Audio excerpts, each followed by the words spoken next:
بینەرۆ بیسەرین کوردستان 24 دەمەوە باش هیویا دەمێن خۆش و سەلامەت بوات خازین خۆشحاڵ و بەختەوەرین جارێک دن هاتی نەفدیدارەوەین بەڕێز بۆ پێشکەشکردنا خەلەکەکە دیش بەرنامێ کوردی ئەف جارەژی دە بەحسا مژارەکە گرنگکن ئەو ژی ئاین و کلتورێ ئاشتی پارێزیە ئەت هەموو دەماندا مرۆڤ پێتوی ئەپ ئاشتی پارێزیەنە تایبەتی ئەت سەردەمێ ناکوکی و ململانێدا مرۆڤ gelek پێتوی ئەپ هەبوونا ئاشتیەنەک و ئاشتی بێتە پاراستن بەلێ ئاشتی تنێ بیر نینە ئانکو تنێ نویسانێک نینە بهێتە نویسان بەلکو ئاشتی پێتوی پرەکتیزەکردنێ و بهێتە ئەنجامدان و هەندێک کەس هەبن vê ئاشتیە بپارێزن و ئاشتی پارێز بن لەورا ئەت ناوا vê خەلەکێدا me ferzanî ku em tîşka xwe bernamê bi Kurdî da pêxîne ser mijara ئاشتی و ئاشتی xaziyê êdgel zor berês Mamosta Ebdirehman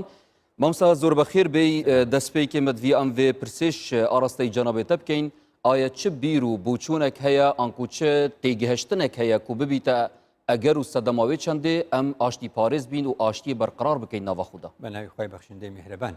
باسکردنی ئاشتی لە دوو ڕۆوە باسێکی پێویستە بیکەین بله یەکێکیان لە ئاستی جیهانیدا کە ڕۆژی 29 مایس 29 ئایاری هەموو ساڵێک نەتەوە یەکگرتوەکان نزیکەی توانی بڵێ ینی 70 ساڵێکە شتێکی داهێنا بە ناوی ئاشتی پارێزان بەو مانایی کە 29 ئایاری هەموو ساڵێک ڕۆژی ئاشتی پارێزانە لە ئاستی نەتەوە یەکگرتوەکانە بایەخی پێ ئەدرێ لە ئاستی نێوخۆی هەرێمی کوردستانیشدا ئێمە ڕەستە شکر بخوا جەنگ و چۆن ئەڵێ شەڕ و شتی لەو جۆرەمان نییە بەڵام هەمیشە دەبێت وەکو بڵێ جۆرێک لە ترسیشمان هەبێت چونکە هەندێک جار ململانەی سیاسی سەرێکێشێ بۆ هەندێک بارگرژی لە ئاستی سیاسی و کۆمەڵایەتی و ڕەنگە ئابووریش کاریگەری هەبێ جا لەبەرەوە وەکو تۆ گوتت چی ئەتوانین بڵێن پێویستە ئەتوانین بڵێن ینی چۆن ئەتوانین ئێمە بایەخ بین بە لە ڕووی ئاینیەوە مەسەلەی ئاشتی پارێزی بە پلەی یەکەم بەلای کەمەوە ئەوەیە کە ئێمە گە تەماشای قورئان بکەین ینی وشەی سەلام لە قورئاندا نزیکەی 140 جار هاتووە زۆرە یەک لە هەمان کاتدا ئەم 140 جارە ئەگەر هەمووی کۆکەیتەوە معناکانی بە حەوت مانای جیاواز هاتووە حەفت معنای جیاواز هاتووە مەسەلەن یەکەم مانە لە ماناکانی سەلام لە قورئاندا ناوی خودایە کەواتە ئەوە پێگەیەکی گەورە و بڵندە کە خوددا ناوی خۆی نابێ ئەسەلام دوو لەهم عند ربهم دار السلام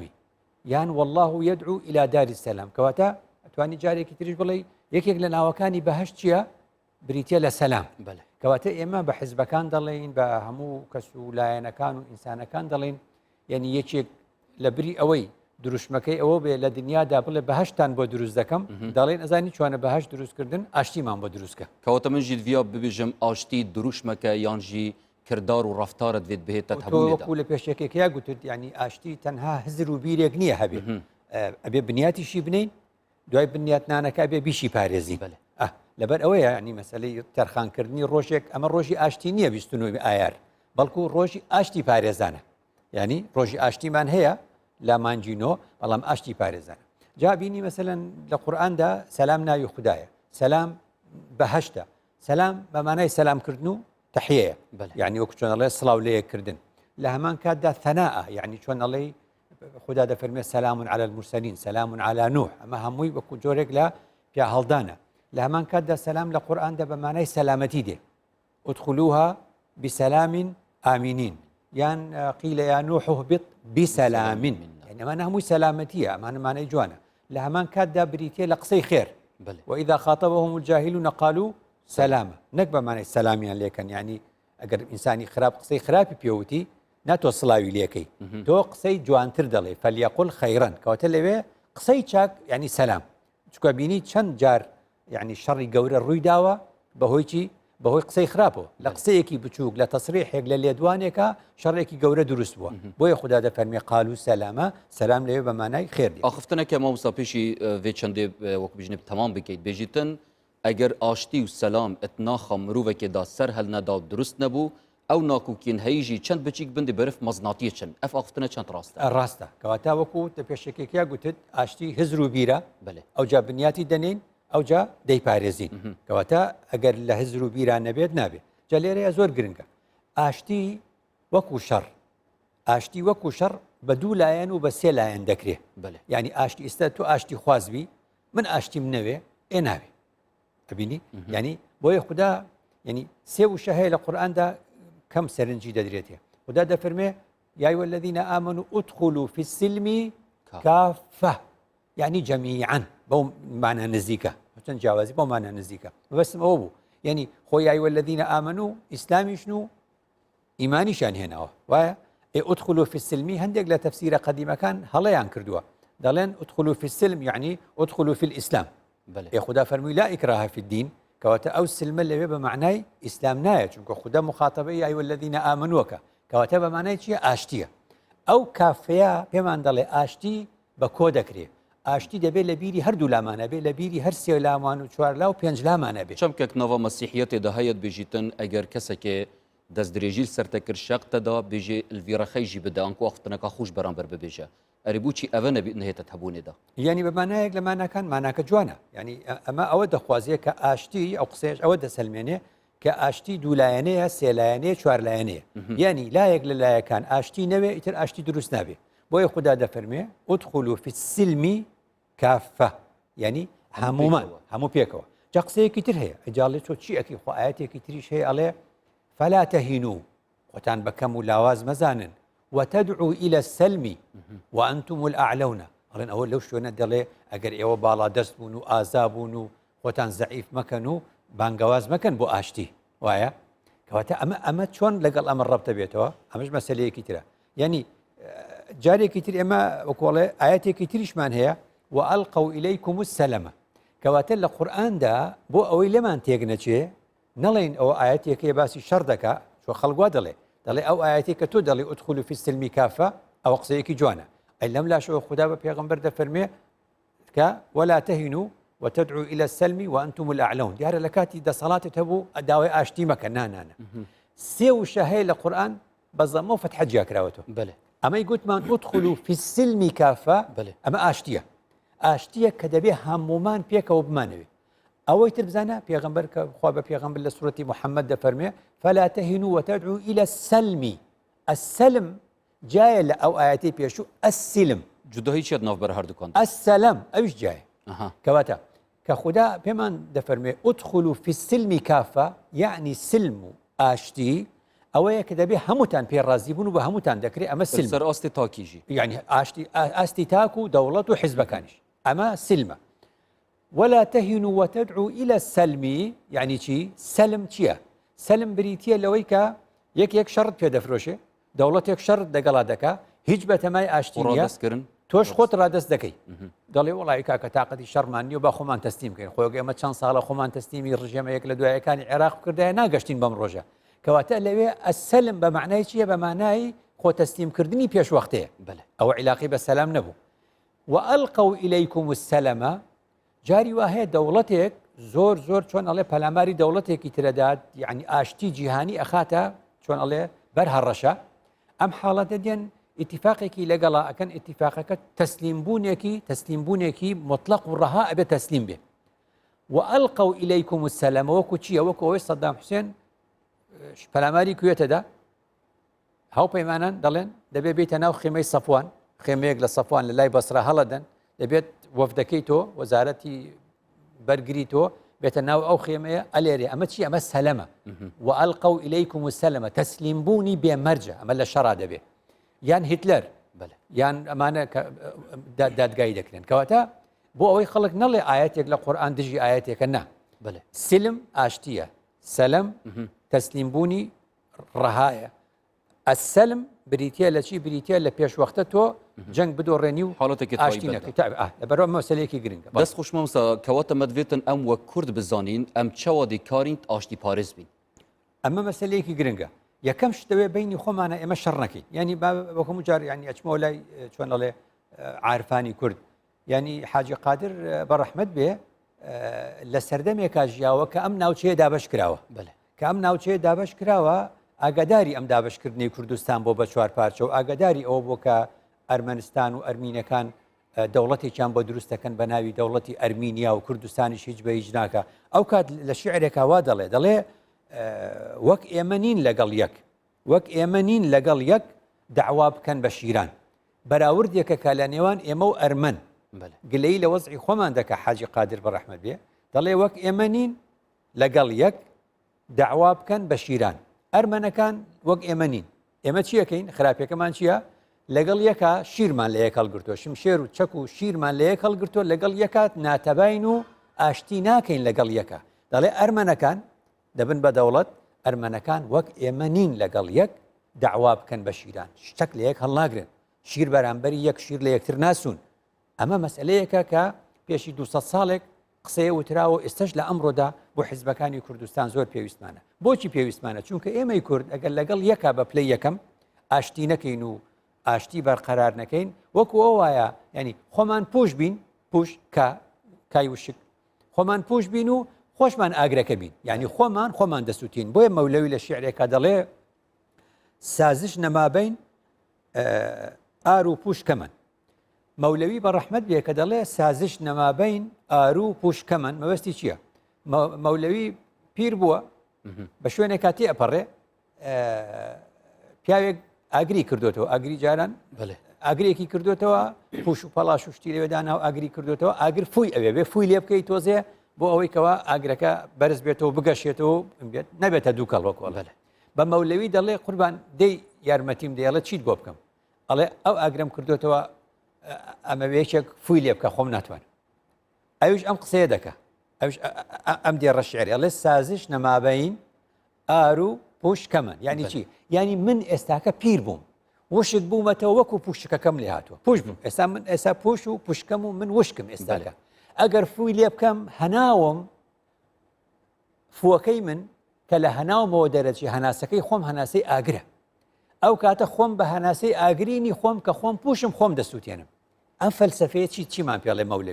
مەولەوی پێمان دەڵێ زۆر جار ئێمە خۆمان پوشەکەین و خۆشمان بە هەناسەی ئاگرینی خۆمان ئاگر لە خۆمان بەردەدەین لەبەرەوە زۆر گرنگە ئێمە لە عارفانی خۆمان لە فەلسەفەی عارفانی خۆمان لە شیعرەکانیان فێربین کە ئاشتی چەند گرنگە ئەگەر ئاشتی نەبێ جەنگێکە شەڕێکە خۆمان دەست نەبوونە ئاشتی هەندێک جارکول سەر ئاستێ تاکێک کورت هێتت بینین ئەری بوو چ تشتێک زەڤڕیتەوە وەک کلتورێک بوومە مایە یانجی دەوروبەرێتمە وەلمەکرێکە ئەم ڤیڕەنگەی بین کورد لە پەندەکانیا دەڵێ شەڕ بە کۆنەقین دەکرێ شەڕ بە کۆنەقین دەکرێ یعنی یەقینێکەیە بڵین کۆنە لە بینی من و تۆ ئێکاکە دنیا گۆڕانەوەیەکی تازە هاتینەوە بعد تۆزێ ئەو لاپەڕانە داخینەوە لەو کەسانی کە بینی و بە زۆرن لە ژیان مایەکێکیان چات بلیکمان بوو چات بلیکمان قونسوڵی ئەمریکا بوو لە کەرکووک لە دانیشتنێکە قسە و باسمانە کرد قسەیەکی جوانی کرد وتی من کە سەرنجم داوە لە ئێوە لە کورد و عەرەب و چکە لە کەرکووک بوو گوتی لە کورد و لە عەرەب و لە تورکمان و لە ئاشووری هەمووتان بە 1000 ساڵ قساکەن وتی ئێوە کوردن ئەڵەن 2700 ساڵ ئێمە لێرە بووینە لەم کەرکووکە وتی عەرەبیش ئەڵێ 1400 ساڵ ئێمە هاتووینەتەوە ئێمە لێرە بووینە ئاشووری ئەڵێ 6000 ساڵ ئێمە لێرە بووینە تورکمان ئەڵێ ئێمە سۆمەرین پێشی 5-6000 ساڵ لێرە بووینە وتی کەسان باسی ئێستا ناکەن وتی ئێمە لە ئەمریکا 1000 نەوعەمان تایە و ئیسپانی و نازانم چی و لە هەموو ئەقوامەکان و عمریشمان 300 ساڵە و بە 5 ساڵیش ئەبینە هاوڵاتی ئەم وڵاتە کەواتە ئێمەش لە نێوان خۆمانەوە کوورد شەڕ بە کۆنەقینەکەین زۆر جار ئەبێ ڕابردوویەکە بێ ینی لێ دەربازنەکە مامۆستا بژن فتنە یانکو خراپی یانکو نەئاشتی یان نوستیت ناوا هەر کۆمەڵگەهێکێدا دەما ئاشتی ئێمناهی نەما ئەو فتنە دێ سەر هەلدەتن ڕاستە چونکە بەڕاستی وەکو چۆن دەڵێ ینی شتێکی دیکە ڕادێکێشی کە دەرگایەکت کردەوە ئەو دەرگایە ئەویتر ڕادێکێشی کاچی بۆ باسی جوگرافیا تاریخ دێتە پێش کاچی بۆ باسی تاریخ جوگرافیا دێ کە تاریخ و جوگرافیا باسەکەی خاک دێتە پێش جنابینی باشترین دەلیڤە بوو کەسانین تیرۆریست نەئاشتیە دەما ئاشتی نەبی زۆر ڕاستە پێیان خۆشە یعنی بزانە ینی هەر گرفتی کۆڕۆنا پەیدا بوو لەگەڵیشا داعش سەر هەڵەداتەوە یعنی لە چۆ گرفتێک هەبێ خەڵکی تر دێتە ناوی کەواتە لێرەوە گوتراوە تا لە بواری دەروون ناسەکانیش پێمان دەڵێن زۆر خەم مەخۆ دەڵێ خەمێک دەرگا یە خەم لە خۆت بکەیتەوە خەمەکان وەکو باڵندە دێن لەسەر سەرت دەنیشتنەوە ئەمە خاڵێکە خاڵێکی تر ئێمە زۆر شت بە شخصی نەکەین لە بینی خۆمانە بۆ مەسەلەی ئاشتی شتێکەیە پێی دەڵێن کەسەکان و کەیسەکان کەسەکان و کەیسەکان لە نێوان من و تۆ کەیسێکەیە ئەم کەیسە بریتە لە تەشکیلکردنی حکومەت ئەم کەیسە بریتە لە باسی ماف و ئازادیەکان بۆ نمونە بەڵام کەسەکە من و تۆین تۆ حەزت لە من نییە بۆ باوا بڵێن باسی کەس نەکەین باسی خۆمان بڵێن تۆ حەزت لە من نییە خوانەکە کە تۆ حەزت لە من نییە هاتوین مشکلەیەک حەلکەین کە مشکلەیەک حەلەکەین تۆ بە منەڵی وڵی من لەگەڵ تۆ دانانشم آخر من چی بکەم ئەو کاتە خۆ تۆ لەگەڵ من دانەنیشتویتە لەگەڵ کەسەکە نیت لەگەڵ کەیسەکە کەیسەیە کەیسەکە قەزیەکە گەورەترە لە کەسەکە لەبەرەوە بێت هەموو ئەم شتانە ورد برد بازی بەسەرا بدەین جا لە بیرم نەچێ ینی ئێمەی کورد زۆر پێویستیمان بە ئەزمموی خەڵکی ترە ئێمە ئەزمموی تاڵی شەڕی ناو خۆمان دیوە زۆر پێویستیمان بە ئاشتیە باشە ئەو ئەمریکا گەورەی ئێستا تۆی دەیبینی و لە ئاستی جیهاندا بە پلەی یەکەم دێ لە ئابووری و لە زۆر شتی دیکەدا تا ئێستا ئاوایە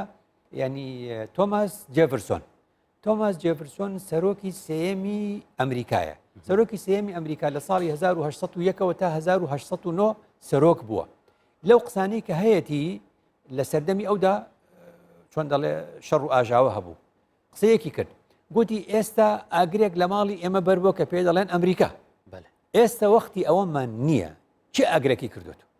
ئێستا وەختی ئەومانە جارە بابی کوژێنینەوە دوای کوژانەوە و تەمڕکردنی ئەو ئاگرە ئەو جا دێین پرسیار دەکەین چه ئاگرەکەی کردوێتەوە کەواتە ئێمە زۆر جار دەکەوینە بەر گرفتێک ئەبی کۆڕۆنەمان گرفتی کۆڕۆنامان لەسەرە دابەزین نرخی نەوتمان لەسرە ناخۆشی ترمان لەسرە ئێستا ناچین فریم هەموو شتە ناکەوین ئێستا دەبێت ئاشتەکە بەرقەرارکەین ئەو کات ئەتوانین گرفتەکان ناکوکی و ململانێت ناوبەرە لاینین سیاسی کوردستانی کە تێتە پێشبینی کردن تێتە دیتن ئەرێ ئەوەت بیتە ئەگەرەوەی چەندێک کە ئاشتی نەمینیت ناوە کوردستانیدا ترس دروستە بێ چونکە خۆی ئەگەر بێت و ئەمشە وتومانە ئەگەر ئەڵەن هەر شتێک نەتزانی چییە بە پێچەوانەکەی بیناسەوە وەکو گوتمان ئەڵەن ئەرێ کاکە سارد یعنی چی ئەڵێ ئەگەر هەر نەزانی ئەڵێ پێچەوانی گەرم بەوە تعریفێکی کەواتە ئێمەش وەختێکە دەڵێن ئاشتی ئەڵێن ئەرێ پێچەوانی ئاشتی چییە ئەڵێ وەڵا حربە لە خۆی لە پێچەوانەکەی دەترسی بۆیە هەمیشە مەسلەیە زۆر گرنگە جا ئێمە بارودۆخێکمان هەیە لە کوردستاندا زۆر جار کە پێی دەڵێن نە ئاشتی و نەجەنگە یعنی شەڕیش نییە شکر بەس ئاشتیش نییە بۆ چونکە ڕێککەوتنێکی کۆنکریتی ئەبێ بەردەوام ئیشی لەسەر بەێ دەسێتت خوش کەوتە مامستا ئاخفتنێکی هەسە بۆ ڕەتوان قسەن جەنابێتە ئاماژە پێدایت بێژن هەر شارستانیەتێکە هەبیت ئەو پەڕێهێزێ و پێشکەفتنیژی بیتن بەێ ئەگەر درس کەفتنە ناف ئاشتیەدا و ئاشتی خازی تێدا کێم بوو ئەو شارستانیە دیبرف نەمانێکیت فەکەیفە ئەگەل سەر ئاستی تاکیبی دچاوبیتن ڕاستە یعنی لە ئاستی تاگوەریگرە لە ئاستی ماڵێک بنەماڵەیەک عشیرەتێک هاتۆ بزانە ئێستا لە ئاستی کوردستاندا ڕۆژانە چی ڕۆدا ینی بەڕاستی لە هەموو ئاستەکانە ینی چۆن دەڵێ ئاین پێناسێکی بۆ ئەمڕۆ پێویستمان پێبێ ئاشتیە بەێ کەوتێکە پێیگەهی ئاشتیە هەندە پێیگەهێکی بەرز و بلند بیتن ئەرێمە چ بنەما و پیڤەر هەنە و ئەم کللتوری ئاشتی خازی بینە نافخودا و پێگیری پێ بکەین وتت کەلتور یەکەم کەلتور گرنگە کەلتوری میلیە کولتور یا کەلتور بە پەردوماناکە ئینگلیزەڵێ کەلچەر و فەڕەنسیەکان دەڵێن کولتور ینی کولتوری میلی بۆ ئێمە زۆر گرنگە ینی کولتوری میلی بریتە لە باگراوندی پێشینەی ئێمە مەبەستە کولتوری ملی چ تشتگەیدین بزات ڕاستە ینی بۆ نمونە کولتوری میلی ئێمە بێ پێداچوونەوەی پێ بکەین سەردەمێک ئێمە لەگەڵ یەکان نەگونجاوین ناتەبا بووینە مەسەلەن وتومانە دووری دۆستی ئەم دووری دۆستیە گە بیکەی بە ئەم سەردەمە یعنی دوو ئیدارەی ئەمە بە مستەڵحی ئێستا یعنی چی دووری دۆستی یعنی هەر کەس لە ماڵی خۆی ئێمە خراپە کەواتە ئێمە بڵێن نابێ ئەم کەلتورە ئەم کولتورە بە ناوی دووری و دۆستی نابێ بێهی نەکایی سیاسی دەبێ هەر بەیەکەوە بین و یەک ماڵ بین وایە چۆن یەک ماڵە بین جارێکی تر کورد وتوێتی زانە کولتوری میلی چۆن خزمەتەکە بە هەردوو دیوەکە دەبێ ئاگاداری بین کولتوری میلیمان دەڵێ کاسەی پڕ ئاشتی ماڵانە ئاشتی ماڵان لە ماڵێکدا بۆ شەڕ نییە کاسە و قابەکانیان منجەڵ و قازانەکانیان چییە پڕە یعنی خواردنیان هەیە برسینین بۆیە لە کولتوری میلیماندا دەڵێ برسێتی ڕەگی هاری پێوەیە یعنی کە ئینسان برسی بوو تووڕە دەبێت کە تووڕە بوو شەڕ دەکە ئەبینی کە ئەنجام برسێتی تووڕەبوون دروستەکە تووڕەبوونی شەڕ دروست دەکە ئاشتی لە نێو دەباکەواتە کەواتە ئەمەش کولتورێکە کولتوری میلی ئێمە لە ڕوویەکی ترە لە گوندێکی بچوو کابوونە وتوانە کاکە ئەو دوو ئاغای لەگەڵ یەک ناگونجن کاکە بۆ ناگونجن ئەڵێ کاکە سەری دوو بەران لە منجەڵێکدا نابێ ئەمە تۆ بیخوێنەرەوە چیت پێ دەڵێ ئەمە پێت دەڵێ کاکە ئەبێ بۆ نابێ منجەڵەکە بچووکە وایە خەڵێتنەوەبینی ئەف پەندە بوو گشتی نەهاتی نەگوتن بەلکو بۆ حاڵەتین تایبەت منیش وا دەڵێم ئەبێ ئاگادار بین ئەوا بیدۆزینەوە یعنی من ئەوەم مەبەستە قسەی خەڵک دەکەم خەڵک کە پێی دەڵێ کاکە ئێمە بۆ ناگونجین ئەڵێ مامۆستا سەری دوو بەران لە منجەڵێکانە بێ ئەڵێم چێوە ئەڵێم کاکەوە مامۆستا عەلادین سەجادی بە ڕەحمەت بێ لە دەقەکانی ئەدەبی کوردی وای گوتووە دەڵێ پەندەکانی کورد ئەبێ بچیتەوە سەر ئەو ڕووداوی کە ئەو پەندەی لێ دروست بووە یعنی لە جوغزێکی تەنگە لە بازنەیەکی زۆر تەنگدا ناکرێت دوو بەرپرسە بێ بەڵام ئەمە وڵاتە ئەمە هەرێمە ئەمە گەورەیە ئەنگو چاوە گرنگە سبب نزول ئاتەکە قورآانی بزانی زۆر وەستا ڕاست. گرنگە سبب ورودا وێ حکمەتی بزانی زۆر ڕاست ئەبێ بزانین چۆن ئەڵێن ئەم فەرمودەیە پێغەمبەر درودی خوای لەسەر لە چۆ و لەبەر چی فەرمووی اینجا لێی تێدەگەین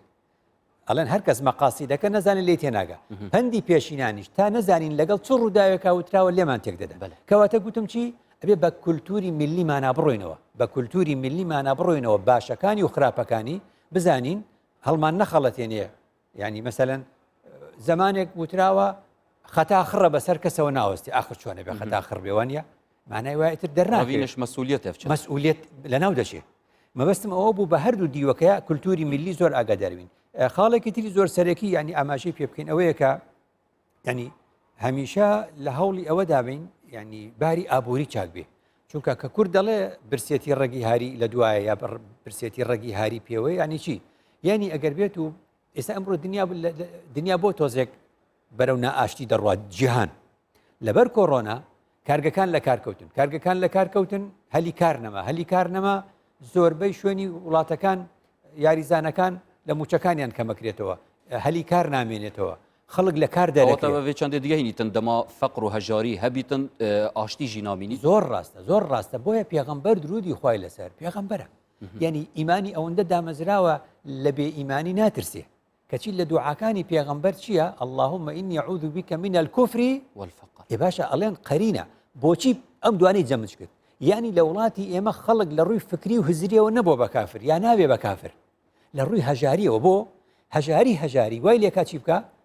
هەنگاوێک بنێت دزی بکە دزیەکەی گەورەترەکە دزیەکە نەکرا بەدڕەوشتیەکی لەگەڵەکە بەدڕەوشتێکی لەگەڵەکە شتێکی تاوانێکی لەگەڵەکە کوشتنی لەکە چاڵم بەدڕەوشتیم کرد و دزیم کرد و تاوانم کرد و کوشتنم کرد چی ماوە ئیترەمە بڕوا ناکە قیامەتە بێ ئەچێ بۆ کوفر بۆیە هەمیشە ئەوە فەقیریە کوفرەهێنێ لەبەرەوە بێ زۆر ئاگاداربین بەلێ تو نابینی ئێکش دەرئەنجامên فەقیریە دەما فەقیری هەبیتن ئێکش سەدەمان حکوومەت و دەسەڵاتە بەلێ سەدەمên دیتر jî vediگirteve bû ser astê takî ke renge hewl nedet yan jî تەمبەلی و کسلانیا خۆدا نەکاری تەبی کارێکی بکەێت ئەوەش ڕاستە چەنجا وتمانە ڕێکخراوی کاری نێودەوڵەتی یا ڕێکخراوی نێودەوڵەتی کار منظمة العمل الدولية دەڵێ بێکار چێ بێکار 5 مەرجی هەیە بێ ئەو 5 مەرجەی تێدا بێ اینجا پێ دەڵێن بێکار نەکار کەسێک تو حەزت لە ئیش نیە منش حەزم لە ئیش نییە پێمەڵێن بێکار بەس ئیش هەیە بەڵام ئەو 5 مەرجەت دەبێت یا بێ کە ئێستا درێژە ناتوانم ئاماژەی پێ بکەم لەبەرەوە ناومێدی لە کۆمەڵگە زۆر خراپە ئەبێ حکوومەت هەوڵی ئەوە بدا کەس ناومێد نەبێ لە چاکسازی کەس ناومێد نەبێ لە چاکسازی هەر کات جەماوەر خەڵک ناومێد بوو لە چاکسازی ئەوجا چیەکە ئەویش دەبێ بە گەندەڵکار هەما وسەگەرم تەماشا بکەین ناوا حکوومەتێدا کابینا نەهێدا ئێراداوی چەندی هەیە کە چاکسازی بهێتە ئەنجامدان بەلێ دەنگ هەنێت ناوا کوردستانێدا کە زۆر پێکوڵاوی چەندێت کەن کە ئەف چاکسازیە وەکو بژنێ پەک بخەن یانکو ڕێگریە لێ بگرن یان ئیشکالە بۆ دروست بکەن مەبەستم ئەوەیە بێ بەردەوام بین ئەبێ پەک نەکەوێ ئەبێ هەنگاو بە هەنگاو بیکەی یعنی مەبەستم ئەوە بووکە ئەو بەرنمەیە کە ئەیڵێ ئەو چاکسازیی کە ئومێدی جەماوەرە دەبێ بکرێ هەنگاو بە هەنگاو دەبێ بکرێ بۆ بەرچی وا دەڵێم ینی ئێستاکە تۆ لە نێو خەڵکی من لە نێو خەڵکم ینی چێن ئەوانەی کە دەڵێن خۆزگە ئێمەش گەندەڵ بووینای ئەوانن کە پاک بوون تا ئێستا بۆ وا دەڵێن آخر خۆ گەندەڵکار چی لێکراوە هیچی لێکراوە ئەڵێن نا ئەی دەڵێ وامام کردای باش بوو یا زۆر کەسە لێ دەڵێ وڵی خۆ ئەم حکومەتە خۆزگە ئێمەش قەرزێکی زۆرمان لێ بکردایە کاتی خۆشیەکە خۆ حکومەت پاری لە کەس ناوێتەوە ئەو خەڵکە بۆ خۆی هەموو پارێکی لایم نایداتەوە ئەو هەموو بازرگانە ئەمانە چی ئەمەی ناومێدیە دەبێت تۆ بۆ ئەوەی ئاشتی بەرقەرار بێ دەبێت باری ئابووری هەوڵدەی بەلای کەمیشیەوە بێت چاکرێ دەبێت چاکسازی بکەیت دەبێت ناومێدی نەخەیتە دڵی جەماوەرەوە بۆ ئەوەی کە چاکسازی بڵێ نابێ ببێ ئەوە خاڵێکی زۆر سەرەکیە سەرەن خاڵێکی تر بۆ بەرقەرارکردنی ئاشتی با من و تۆ دانیشین من و تۆ ناکۆچین دەمانەوێت ڕێککەوتنێکی استراتیژی بکەین من و تۆ کە دەمانوێت ئەو ڕێککەوتنە بکەین ئەوەندە خاڵ دەنووسین ئەخ زۆرە ئەوە بکەین دەڵێم ئەوە ئیتیفاقە ئێمە کە جیاواز بووین من و تۆ کە جیاواز بووین جیاوازیەکەمان تا ڕادەیەک زۆری خایاند بوو مێژووی بوو جوگرافی بوو ئەمە تەوافقی ئەوێ ئیتیفاقی ناوێ کەوتە جوداهی چێت ناوبەرە تەوافق ئەوە پرسیارە باش کەواتە کە بڵێن ئیتیفاق من و تۆ ڕێکەکەوین لەسەر ئەو خاڵانە چییە کە پێویستە بیکەین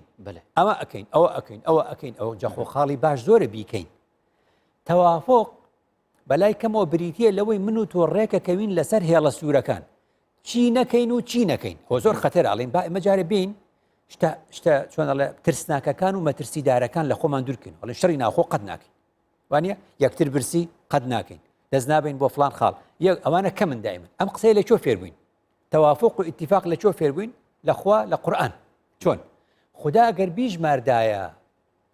چی حەڵاڵە لەم هەموو ڕووەکە و لەم هەموو گیاندار و خواردنی لە دنیا هەیە ئەخر هەر قورئان بەشی ناکرد بیوتای ئەوە بخۆن ئەوەش بخۆن ئەوەش بخۆن هەرچی هەیە ڕیزیکە وانە فەرمی حڕیمەت عەلەیکم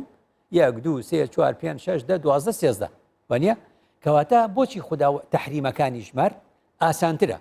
ئەمە مەخۆن ئەوە مەخۆن ئەوە مەخۆن پشتی ئەوە چ دەخۆن بخۆن کەواتە ئێمە ناتوانین بڵێن ئیتیفاقین لەسەر هەموو خاڵێک ڕێکەوی ناتوانین با لەسەر ئەو شتانە تەوافق بکەین کە پێویستە نەیکەین وەکو چی دەکەس ئەچنە چێشتخانەیەک جۆجا لەسەر یەک مێز دانیشتون دەکەس لەسەر یەک مێز دانیشتون دەڵێن جەماعەت ئێستا چین پێکەوە نانۆخین تخوا فلانە کەس تۆ داوای فلان شت مەکە من ئەو خواردنە ببینیم لەسەر مێزەکە من نانی خۆم پێ ناخوری وایە کەواتە ئێمە دەتوانین لەسەر مێزێک دەکەس کۆبینەوە لە مەطعمێک ناتوانین کۆبینەوە لەسەر ئەوەی هەمومان بڵێن پێویستە هەمومان ئەوە بخۆین پێویستە هەمومان ئەو خواردنە بخۆین تەوافق و اتفاق ئێک مێزەدا تێتە ئەنجامدان بەڵێ چی دەکەین لەسەر ئەو مێزە من ناتوانم بە نۆکەسەکەی تر بڵێم من چ دەخۆم دەبێت ئێوەش ئەوە بخۆن اینجا ئەمە ئیتیفاقە ناتوانین بەس پێیان دەڵێن هەردووکمان دەڵێن چ نەخۆین چ خواردنێک نەیەتە سەر ئەو مێزە ئەو دەڵێ ئەوە ئەو دەڵێ ئەوە ترێکن دووسێ خواردن باش ئەو دووسێ خواردن داوا مەکەن پشتی ئەوە وەکو دەڵێن 100 نەوعیدی هەیە چ داوا دەکەن داواکەن کەواتە ئێمە پێویستیمان بە تەوافقە بە بەردەوامی لە بینی خۆمانە جا زۆر گرنگە بۆ ئەوەی ئاشتی بەرقەرار بێ یاسا ئەبێ بەرجەستە بێ یاسا لە چ بوارێکە یاسا لە زۆر بواردا بە پلەی یەکەم یاسا پێویستە بەرقەرار بێ لە قەدەغەکردنی نایاسایی هەڵگرتنی چەک هەکە ئەم وڵاتە هەموو چەکە ئەم وڵاتە هەموو چەکە خوان نەکا تووشی گرفتێبی یەکسەر چەک حازرە چ خۆی پێدەکوژێ چ خەڵکی دیکەی پێدەکوژێ ئاخر ممکن نییە وڵاتێک لە هەر ماڵێکە سێ چوار پارچە چەک هەبێ و تۆ بڵێ ئاشتی بەرقەرارەکەم لە ئاستی کۆمەڵایەتی ئەمە بەستمە ئێستاکە لە ئاستی کۆمەڵایەتی و مەسەلەیەکی زۆر زەحمەتە بەڵێنەوەی مامۆستا چەندین وڵاتین پێشکەفتیژی کە ئاشتی بەرقەرارە و تەمان دەمدا خەڵکێک هەیە چەکدار و سیلاح ماڵە خوددایە بەلێ چ کێشە دروست نابێت بڵێ ئەوتا خاڵی دووەم بووکە ئاوام کرد پرسیارەکەت کرد لە دڵی مندای هەیبەتی مەحاکم هەیبەتی مەحاکم بەڵێ لە ئەمریکا چەک هەیە وەکو کوردستان بەس ئەو ئەمریکیە کاتێک چەک بەکاردێنێ ئەچێتە بەندیخانەوە تا 10 ساڵ 15 ساڵ دەرناچە جارێکی تر ئەزانن چەک بەکاربێنی مانای چییە و چەند خەتەرە ئەوان دەزانن خاڵێکی تر یعنی ئەگەر بە 10 ساڵ و 15 ساڵیش چۆنەڵێ بە چەند ساڵێکش لێت خۆش بن شتێکی تر هەیە با لە بەرژەوەندی پۆلیسە پۆلیس چی دروستەکە چۆنەڵێ ئاسایش و ئارامی دەپارێزی تۆ بزانە لە ئەمریکا چەند دەترسێت تاوانبارەکان ئەڵێ ئەگەر پۆلیست کوشتنی پۆلیس لێخۆشبوونی تێدا نیە یای تاوانبارەکانی ئەمریکا دەزانن هێڵی سوور چییە ڕەنگە یەکتری بکوژن بەس پۆلیس نا کە گەشت ئەو کاتەوە چی ئەو یاسایە کەواتە بە پلەی یەکەم پێویستە تۆ ئەم دیاردەی چەکداریت نەبێ بۆ ئەوەی ئەم دیاردەی چەکداری و کوشتنت نەبێ هەر کەس تۆڵڤە دان و تۆڵڤەکردنەوە و تۆڵەکردنەوە دەکات و هەر کەس تۆڵی خۆی وەردەگرێ یعنی چی یعنی محکەمە قیمەتی نەما کەواتە ئەبێت چەک سنووردار بکرێت لامان کاتیشدا دەبێ دادگاکان هەیبەتی خۆیان هەبێ سێم خاڵەوەیە کە هیچ کەس هیچ تاوانبارێک لە سزا دەرباز نەبێ و هەڵنەیە لە سزا ئەبێ بێتە سزا کەواتە بوو هەر خەلەکێکی مامۆستا بوومە یا گرنگ ئەوە ئەم بگەینە خاڵە نەتیجەیان خاڵە دوماهی کرد vê mijarê da ئەم چ بکەین حتا بکارین ئاشتی پارێز بین وەک تاکی کورد ئێمە پەروەردە دەکەین لە ماڵەوە هەر لە دایک دەبین بە ساوایی بە بچووکی و وانە لە ماڵەوە پەروەردەمان دەکەین تۆ دەزانی کە دایک و باوکی ئێمە پەروەردەیان کردین دایک و باوکمان چۆن لە ڕۆشنبیریان چەند بوو بێ ئەوەندە شتیان پێگوتوین کەواتە ئێمە لە ماڵی خۆمان لە ڕووی پەروەردەی لە دایک و باوکی من قەدیم ئێستاش مەسەلەن ئەگەر دایک و باوکێک ئاستی ڕۆشنبیری فراوان نەبێ منداڵەکەی پرسیاری ئاینێکی لێ دەکا چۆن وەڵامی دەدا و بەرسیبی دەدا بە فکری خۆی دەڵێ ئەوانە ئاوان و وان و وانوان ئەوە لە مێشکی ئەو منداڵە دەچەسپێ وایە کەواتە ئێمە لە ماڵی خۆماندا دەربارەی هەر شتێک لە تەلەڤیزیۆن لە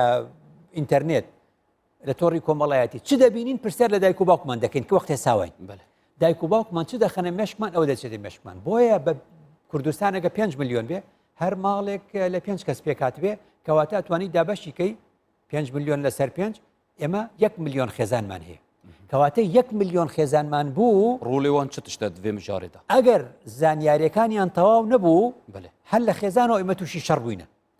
ڕقمان لە فلان دینە ڕقمان لە فلانە حیزبە ئەو چۆن ئەگە باوکەکە لەو حیزبەوی حیزبیتر ئەگە باوکەکە لەو دینەبی ئەو دینەیتر ئەگەر لەو مەزەبە ئیسلامیە بێت لە مەزەبە ئیسلامیەکەی تر کەواتە چی پێویستە قوتابخانە پەروەردە کەواتە پەروەردەی قوتابخانە ئەو شوێنە بێلایەنە بێ دەبێ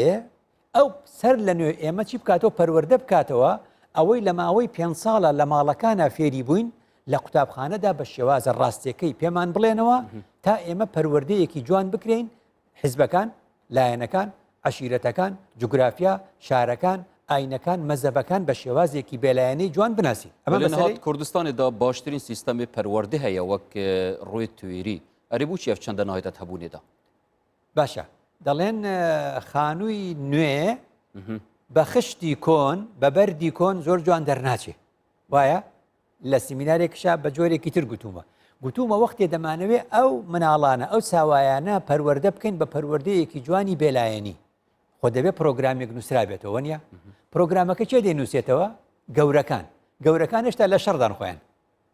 یعنی ئێمە هەموو جاڵین لە قوتابخانەوە دەست پێ بکەین لە قوتابخانەوە دەست پێ بکەین بە مەرجێ لە قوتابخانەوە دەست پێ بکەین پەروەردەی وڵاتێکی سەرکەوتومان هێنابێ کە شەڕی ڕاگرت بێ ئەگەر منی بەم تەمەنەوە حەزم لە شەڕ بێ ئێستا بە من بڵێ پەروەردەیە بنووسەوە بە عەقڵی خۆم بینوسمەوە من شەڕانی بم و شەڕخواز بم ئەوە بدەمە مناڵەکان ئێ مناڵەکان چی دەرەچنەوە جارێکی تر ڕاستە پەروەردە لە مناڵیەوە دەست پێکا بەڵام گەورەی شەڕخواز بۆی نەنووسی بێ پرۆگرامەکە پرۆگرامێکی سەرکەوتوی ئەو وڵاتانە بێ کە وەک ئێمە بوون و تیان پەڕاندووە کەواتە پرۆگرامی پەروەردە هەرێما کوردستانی لەسەر چ بنەماهاتیە نووسین بە هەر شێوازێک بێ پرۆگرامەکە جوانە ڕەنگە بڵێن سوودمان لە وڵاتانی تر وەرگرتووە بەس چ مامۆستایەک دەیڵێتەوە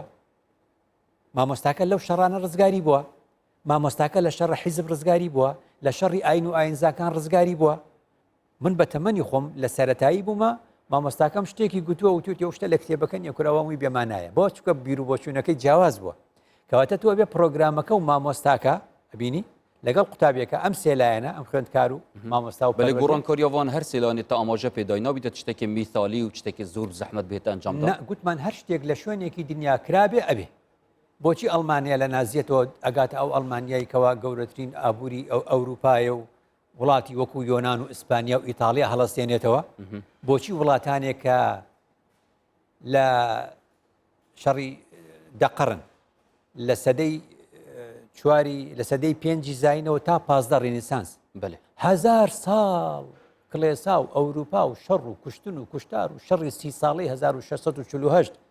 ئەبینی 1618 بۆ 1648 ئەم 30 ساڵە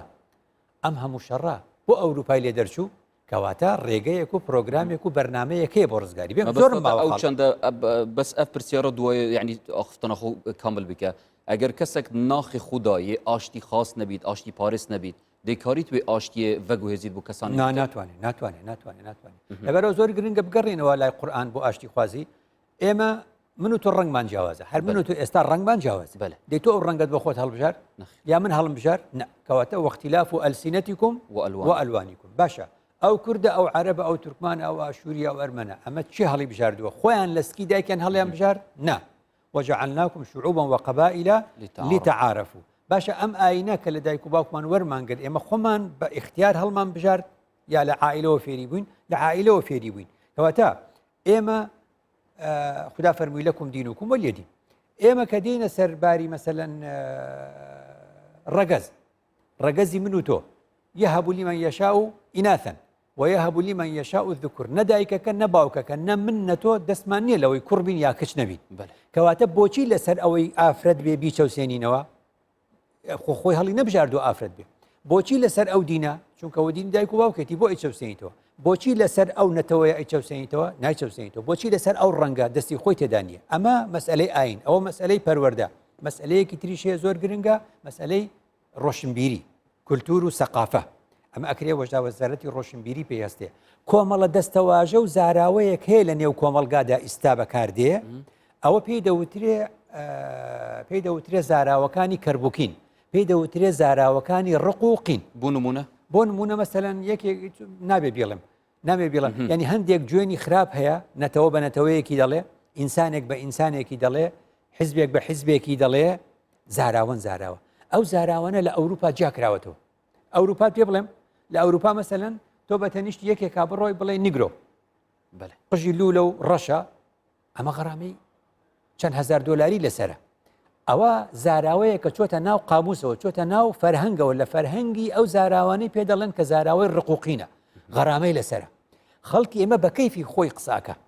بە کەیفی خۆی من بەس سوشال میدیا ناکەم سوشال میدیا دیار نییە خەڵک چێڵە چیناڵێ مەبەستم لە کۆڕ و سیمینار و ئاستی بەرپرسان و ئاستی لێپرسراوان و ئاستی تەلەڤیزیۆن جهێ دیارۆشکرا ئەبێ زۆر ئاگاداربی ئەو دەستەواژانە ئەو وشانە بکرێ بە قاموس. وەزارەتی ڕۆشنبیری قاموسێکمان بۆ دروستکە قاموسی زمانی کوردی عەرەبینە ئینگلیزینە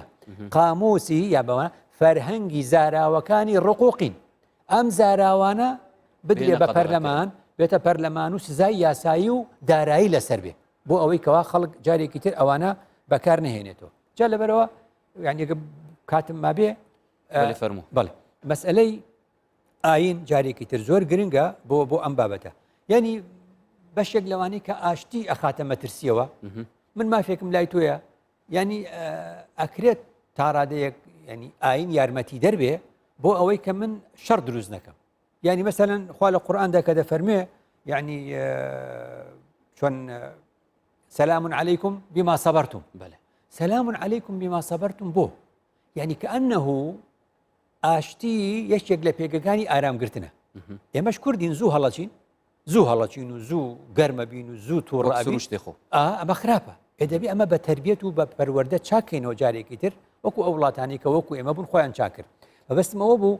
سلام عليكم بما صبرتم پێمان دەڵێ سەلام و سەبر عیلاقەیان بە یەکەوە هەیە سەبرمان هەبێ. جا ئەمەمانەی وایە لەلایەکی ترەوە زۆربەی ئەو بارودۆخە نائاشتی هەیە لە وڵاتە ئیسلامیەکانە. ئەم وڵاتە ئیسلامیانە لە کاتێکدا دەزانن ڕۆژی 17 جار بەلای کەمەوەڵێن مالیکی یومی الدین دەڵێ بۆچی خوا نافەرمێ مالیکی یوم القیامە فەرقی یوم القیامە و یوم الدین ئەڵێن یوم القیامە بریتیە لە زیندووکردنەوە و هێنانە ئارای هەموو شایەدەکان. ڕەنگە درەختێک بێ ڕەنگە دارێک بێ ڕەنگە بەردێک بێ پێویست بکە خوددا بیهێنێتەوە لە ڕۆژی قیامەت و هەستانەوە بیهێنێ بۆ شایەدیدان. بەس یوم الدین تایبەتە بە مکەلەف تایبەتە بە ئینسان یعنی ڕۆژی پاداشت و سزا بۆ ئینسانەکانە. ئەمانەی چییە؟ ئەمە مانای وایە خوددا لە قورئان دەفەرمێ ئەم قیامەتە یوم الفەصلە یەکتان جاکەینەوە یوم الحسابە ڕۆژی حسابەکردن و محاسبەکردنە هەر ئەوە یومی جەمعە کۆتان دەکەینەوە یومی خروجە یومە توبلە السەرائر نهێنیەکان ڕاستەقینەکان حەقیقەت لە قیامەت دەردەکەوێت. جا من هەندێشت گومانم هەیە لەسەر گومان بۆ تۆ بکوژم